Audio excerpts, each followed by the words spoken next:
Hello everyone, welcome to Tejas career academy. Guys, आज है 8 फरवरी और आज हम देखेंगे इंपॉर्टेंट करंट अफेयर के क्वेश्चंस को। ज़्यादा टाइम हम लोग यहाँ पे वेस्ट नहीं करेंगे, बढ़ते हैं अपने क्वेश्चन पे, देखते हैं क्या क्या चीज़ें हैं आज क्वेश्चन में।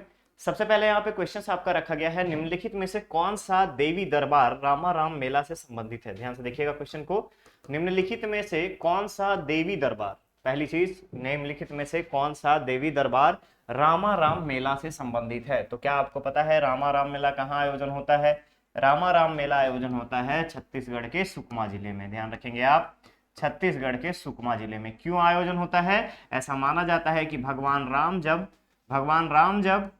वन जा रहे थे यानी दक्षिण की तरफ बढ़ रहे थे, तो दक्षिण की तरफ बढ़ने में यहीं पर भूदेवी की पूजा की थी उन्होंने। ठीक है, भूदेवी की पूजा की थी और यही भूदेवी जो है ये है यहाँ पर आपका माँ रमरमीन चितमेटेन अम्मा देवी। ध्यान रखिएगा, माँ रमरमीन चितमेटेन अम्मा देवी। तो सुकमा जिले में रामाराम मेले का आयोजन होता है। माँ रमरमीन चितमेटेन अम्मा देवी की अगर हम बात करें तो डोली निकाली जाती है। ध्यान रखिएगा, रियासतकालीन परंपरा के अनुसार डोली निकाली जाती है। डोली पर इनकी यात्रा निकालते हैं और डोली पर यात्रा निकालने के बाद 8 किलोमीटर तक का लंबी डिस्टेंस पैदल 8 किलोमीटर का लंबा डिस्टेंस तय किया जाता है और तय करने के बाद ये आपका पहुंचता है कहां पे? रामा राम मेला। ठीक है, रामा राम मेला। और रामा राम मेला में ही चितमेटिन अम्मा देवी का दरबार सजता है, जहां पे 100 से अधिक, ध्यान रखेंगे, 100 से अधिक देवी देवताओं का निमंत्रण होता है, आमंत्रण दिया जाता है। 100 से अधिक देवी देवताओं का दरबार लगाया जाता है। ठीक है, देवी देवताओं का दरबार लगाया जाता है। तो क्वेश्चन में आपसे क्या पूछा गया था कि कौन सा देवी दरबार रामाराम मेला से संबंधित है? तो रामाराम मेला से संबंधित है आपका मां रमरमीन चितमेटिन अम्मा देवी का। तो करेक्ट ऑप्शन यहां पर बन जाएगा आपका ए। ठीक है, क्लियर रहेगा। कब होता है? ध्यान से देखिएगा, यहाँ पे कब होता है तो माघ पूर्णिमा के दूसरे मंगलवार, माघ पूर्णिमा के जस्ट बाद जो मंगलवार आता है उस दिन, मंगलवार के दिन मां रमरमीन चितमेटिन अम्मा देवी का दरबार सजाया जाता है और इसी में रामाराम मेला का शुभारंभ होता है। क्लियर रहेगा। इसके साथ साथ आप याद रखिएगा कि राम वनगमन परिपथ में, वनगमन पर्यटन परिपथ में रामाराम को, सुकमा के रामाराम मेला को शामिल किया गया है। क्लियर रहेगा, क्लियर रहेगा। तो करेक्ट ऑप्शन बन जाएगा आपका क्वेश्चन फर्स्ट का ए। नेक्स्ट क्वेश्चन है आपका, मिलेट कार्निवाल का आयोजन कब से कब तक किया जाएगा? तो ध्यान रखिएगा, मिलेट कार्निवाल आप सभी को पता होगा कि वर्ष 2023 को मिलेट वर्ष के रूप में मनाए जाने की घोषणा की गई है। और इसके लिए हाल ही में छत्तीसगढ़ में मिलेट कैफे, छत्तीसगढ़ का पहला मिलेट कैफे रायगढ़ जिले में शुरू किया गया। कहां पे? रायगढ़ जिले में शुरू किया गया है। इसके अलावा मिलेट ऑन व्हील्स, ध्यान रखिएगा, मिलेट ऑन व्हील्स खरसिया से चलाया गया है, शुरुआत की गई है, खरसिया से शुभारंभ किया गया है। मिलेट ऑन व्हील्स में कोदो कुटकी रागी, मिलेट से बने व्यंजन आपको खाने को मिलेंगे, मिलेट से बने व्यंजन आपको खाने को मिलेंगे। क्लियर रहेगा, कोदो कुटकी रागी। मिलेट वर्ष 2023, मिलेट कैफे रायगढ़ और मिलेट कार्निवल, जिसमें मिलेट से बने व्यंजन और मिलेट से बने उत्पाद के बारे में डिस्क्रिप्शन दिया जाएगा। ध्यान रखिएगा, डिस्क्राइब किया जाएगा या डिस्क्रिप्शन दिया जाएगा। इसके लिए मिलेट कार्निवल का आयोजन 17 से लेकर के 19 फरवरी 2023 तक रायपुर में किया जाएगा। फरवरी 2023 रायपुर में। कहां पे? नेताजी सुभाष स्टेडियम रायपुर। क्लियर रहेगा इतना। तो करेक्ट ऑप्शन बन जाएगा 17 से 19 फरवरी, दैट इज आपका option b is correct. Clear है, क्लियर है। चलिए आगे बढ़े नेक्स्ट क्वेश्चन पे। क्वेश्चन है, रोजगार और स्वरोजगार के अवसरों में वृद्धि हेतु किस राज्य ने ग्रामीण उद्योग नीति लागू करने की घोषणा की है? तो हाल ही में हम ये देखे हैं कि छत्तीसगढ़ राज्य ने नई उद्योग नीति लागू किया है और नई उद्योग नीति के साथ साथ छत्तीसगढ़ में रीपा का शुभारंभ हुआ। ठीक है, रीपा, रूरल इंडस्ट्रियल पार्क, ग्रामीण औद्योगिक पार्क। तो ग्रामीण औद्योगिक पार्क में जिस तरीके से स्वरोजगार और रोजगार को बढ़ावा देने के लिए, अवसरों को बढ़ाने के लिए और स्व सहायता समूह के रोजगार सृजन के लिए रीपा का कार्यक्रम स्टार्ट हुआ, उसी तरीके से ध्यान रखिएगा इन सभी में ग्रामीण क्षेत्र में उद्योग नीति लागू करने वाला पहला राज्य बन जाएगा आपका छत्तीसगढ़, जो ग्रामीण क्षेत्र में नई उद्योग नीति के तर्ज पर, ग्रामीण क्षेत्र में नई उद्योग नीति के तर्ज पर, नई उद्योग नीति के तर्ज पर ग्रामीण उद्योग नीति लागू करेगा, ग्रामीण उद्योग नीति लागू करेगा। याद रहेगा, ग्रामीण उद्योग नीति लागू करेगा। क्लियर है, याद रहेगा। यहाँ पे तो पूछा जा रहा था कौन सा राज्य, तो छत्तीसगढ़। ठीक है, करेक्ट ऑप्शन सी। आगे बढ़ेंगे नेक्स्ट क्वेश्चन पे। राज्य के प्राथमिक शाला के शिक्षक, ध्यान से देखिएगा, राज्य के प्राथमिक शाला के शिक्षक श्री रुद्र प्रताप सिंह राणा को शिक्षा के क्षेत्र में विशिष्ट प्रदर्शन के लिए कौन से पुरस्कार से सम्मानित किया गया है? तो आप याद रखना है कि ये रुद्र प्रताप सिंह राणा कहाँ के हैं? कोरिया जिले के प्राथमिक शिक्षक। ध्यान रखिएगा, कोरिया जिले के प्राथमिक शाला शिक्षक, जिले के प्राथमिक शाला शिक्षक। ठीक है, शाला शिक्षक। और इनको आश एक प्रयास ट्रस्ट के द्वारा, ध्यान रखेंगे आप, आश एक प्रयास ट्रस्ट के द्वारा लाइव्स रियल हीरोज ऑफ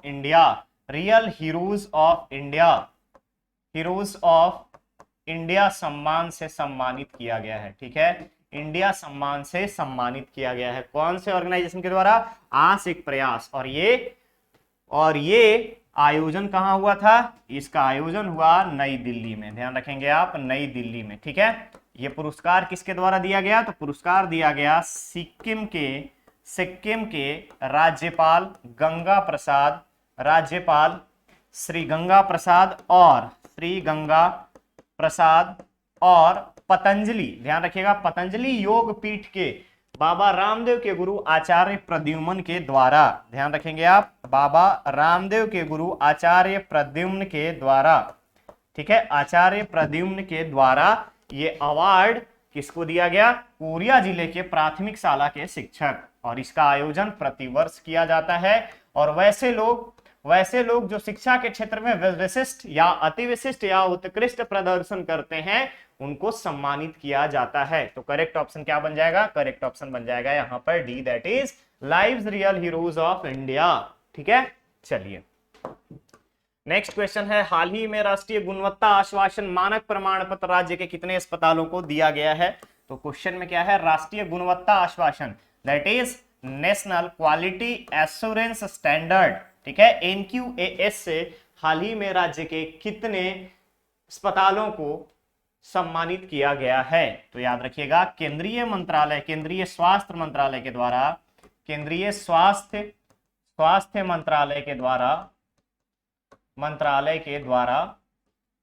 राज्य के दो जिले, पहला जिला धमतरी चटौद, ध्यान रखेंगे आप, चटौद प्राथमिक स्वास्थ्य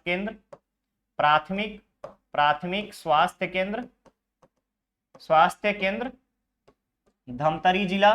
ठीक है, धमतरी। और दूसरा कवर्धा शहरी प्राथमिक स्वास्थ्य केंद्र। ठीक है, शहरी प्राथमिक स्वास्थ्य केंद्र को NQAS मानक प्रमाण पत्र दिया गया है। NQAS का यानी कि national quality assurance standard certification से सम्मानित किया गया है। तो ये दो जिलों का अभी हाल ही में याद रखेंगे आप, किसके द्वारा? केंद्रीय स्वास्थ्य मंत्रालय के द्वारा। किस काम के लिए? तो सुरक्षित प्रसव, सुरक्षित शिशु पालन, सुरक्षित शिशु देखरेख, इन सभी के लिए प्राथमिक स्वास्थ्य केंद्र चटौद और शहरी प्राथमिक स्वास्थ्य केंद्र कवर्धा को NQAS सर्टिफिकेशन प्रोवाइड किया गया है। तो करेक्ट ऑप्शन बन जाएगा यहाँ पर आपका 2। ठीक है, क्लियर रहेगा। चलिए नेक्स्ट क्वेश्चन पे चलते हैं। क्वेश्चन है छत्तीसगढ़ राज्य शासन, ध्यान से देखिएगा, छत्तीसगढ़ राज्य शासन के द्वारा कब से राज्य के निवासी बेरोजगारों को बेरोजगारी भत्ता देने का प्रावधान किया गया है?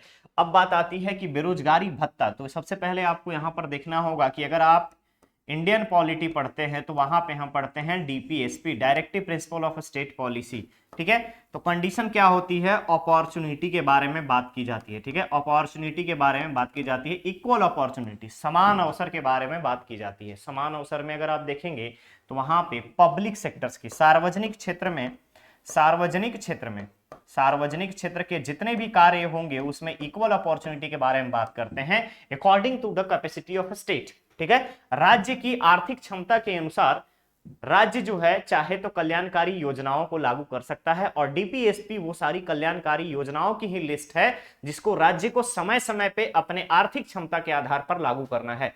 तो आर्थिक क्षमता के आधार पर लागू करने की बात आती है तो आर्टिकल 39 हम पढ़ते हैं। वहां पे आर्टिकल 39 में हमारे बताया जाता है equal pay for equal work और मनोचित दशाओं के बारे में। ठीक है, अब बात आती है यहां पर कि जब हम 39 पढ़ते हैं वहां डीपीएसपी में, तो उसी जगह पे बात की जाती है कि मनोचित दशा प्रोवाइड करना और अपनी आर्थिक क्षमता के हिसाब से कल्याणकारी, सामाजिक कल्याणकारी काम को बढ़ावा देना। तो सामाजिक कल्याणकारी काम को बढ़ावा देने की बात जब आएगी तो उसी में से आता है बेरोजगारी भत्ता, उसके बाद आता है आपका वृद्धा पेंशन, विधवा पेंशन, ये सारी चीजें यहां पर देखने को मिलती है। तो उसी कैटेगरी के तहत राज्य में जितने भी बेरोजगार हैं और यहाँ के निवासी हैं उन सभी को बेरोजगारी भत्ता देने का प्रावधान मौजूदा राज्य सरकार के द्वारा किया गया है। और ये लागू कब से होगा, ये लागू होगा 1 अप्रैल 2023 से। ध्यान रखिएगा, 1 अप्रैल 2023 से राज्य के सभी निवासी बेरोजगारों को बेरोजगारी भत्ता दिया जाएगा। तो करेक्ट ऑप्शन क्या बनेगा, करेक्ट ऑप्शन बन जाएगा यहां पर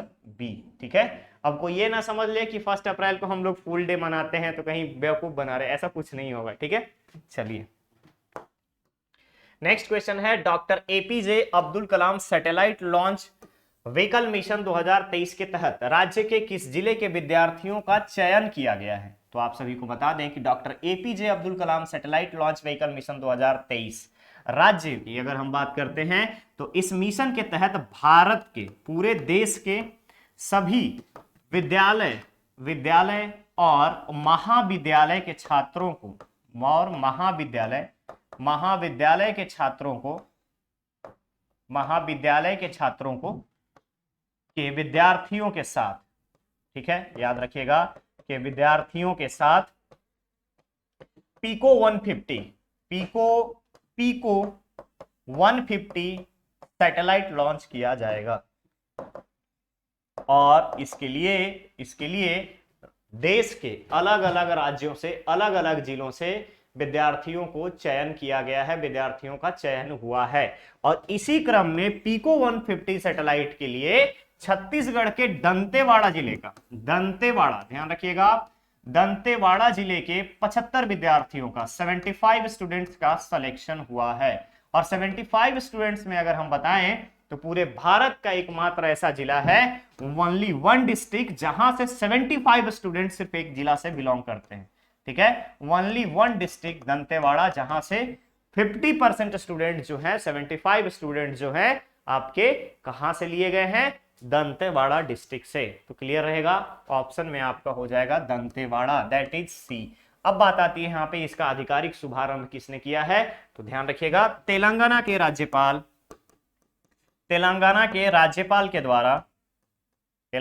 राज्यपाल के द्वारा आधिकारिक शुभारंभ किया गया है इसका। ठीक है, आधिकारिक शुभारंभ इसका हैदराबाद में किया गया, शुभारंभ हैदराबाद में। ठीक है, हैदराबाद में किया गया। क्लियर रहेगा, करेक्ट ऑप्शन बन जाएगा आपका सी। आगे बढ़ते हैं दूसरे क्वेश्चन पे। क्वेश्चन है, स्वर धरोहर महोत्सव का आयोजन किस स्थान पर किया गया। स्वर धरोहर महोत्सव सबसे पहले आयोजित क्यों किया जाता है, तो आयोजित किया जाता है कला एवं संगीत के प्रतिष्ठित इतिहास के प्रदर्शन के लिए, ठीक है, इतिहास के प्रदर्शन के लिए किसके द्वारा किया जाता है, तो केंद्रीय संस्कृति मंत्रालय के द्वारा। और केंद्रीय संस्कृति मंत्रालय के द्वारा अगर हम बात करें तो संस्कृति मंत्रालय ने किसके सहयोग से शुरू किया, तो स्वर धरोहर फाउंडेशन के सहयोग से। ध्यान रखिएगा, स्वर धरोहर फाउंडेशन के सहयोग से इसका शुभारंभ हुआ। अब बात आती है आयोजन। आयोजन किया गया नई दिल्ली में। फिर आता है यहाँ पे नई दिल्ली में इसका आयोजन हुआ। फिर आता है बात यहाँ पे कि इसके मुख्य अतिथि कौन थे। तो ध्यान रखिएगा, मुख्य अतिथि के रूप में मुख्य सितार वादक, ठीक है, फेमस लोकप्रिय सितार वादक महताब अली, महताब अली सितार वादक, और पंडित ललित प्रसाद जो कि शास्त्रीय गायन के लिए जाने जाते हैं। ललित प्रसाद, इन दोनों के विशिष्ट आतिथ्य में इस स्वर धरोहर महोत्सव का शुभारंभ किया गया। आयोजन हुआ नई दिल्ली में। कला एवं संगीत के प्रतिष्ठित इतिहास के प्रदर्शन हेतु इसका आयोजन किया गया था। क्लियर रहेगा? करेक्ट ऑप्शन बन जाएगा आपका डी, दैट इज नई दिल्ली में। कब किया गया था? तो इसका अगर हम प्रदर्शन के बारे में बात करें कि कब आयोजन कब हुआ, तो ध्यान रखिएगा 2022 में 2 दिसंबर को इसका आयोजन किया गया था। ठीक है, क्लियर रहेगा? चलिए आगे बढ़ते हैं अगले क्वेश्चन पे। क्वेश्चन है, देश का सबसे बड़ा मानव निर्मित जंगल राज्य के किस जिले में विकसित किया जा रहा है? मानव निर्मित जंगल राज्य के किस जिले में विकसित किया जा रहा है? तो कौन सा? अगर सबसे बड़ा बोल रहे हैं तो एरिया भी बड़ा होना चाहिए। तो एरिया है 885 एकड़ का, और इसको विकसित किया जा रहा है दुर्ग जिले के नंदनी में। क्या आपको पता है, जब आप इंडस्ट्री पढ़ेंगे तो नंदनी का नाम आता है। नंदनी में लाइमस्टोन, ध्यान रखिएगा आप, लाइमस्टोन ज्यादा है, इसीलिए नंदनी के आसपास वाला क्षेत्र देखेंगे जब आप दुर्ग जिले में, नंदनी, अहिवारा, इन सारे क्षेत्र में जब आप देखेंगे तो यहाँ पे सीमेंट फैक्ट्रीज आपको ज्यादा देखने को मिलेंगी। सीमेंट कंपनियां आपको यहाँ पर ज्यादा मिलती है, लाइमस्टोन की मात्रा ज्यादा होने की वजह से। तो दुर्ग जिले में देश का सबसे बड़ा मानव निर्मित जंगल विकसित किया जा रहा है, जिसका टोटल एरिया होगा 885 एकड़। क्लियर है? करेक्ट ऑप्शन बन जाएगा यहाँ पर आपका ए। ठीक है, इसके अलावा नंदनी में एयरपोर्ट भी है, एयरफोर्स का बेस भी है नंदनी में। ये भी चीजें आप याद रखेंगे।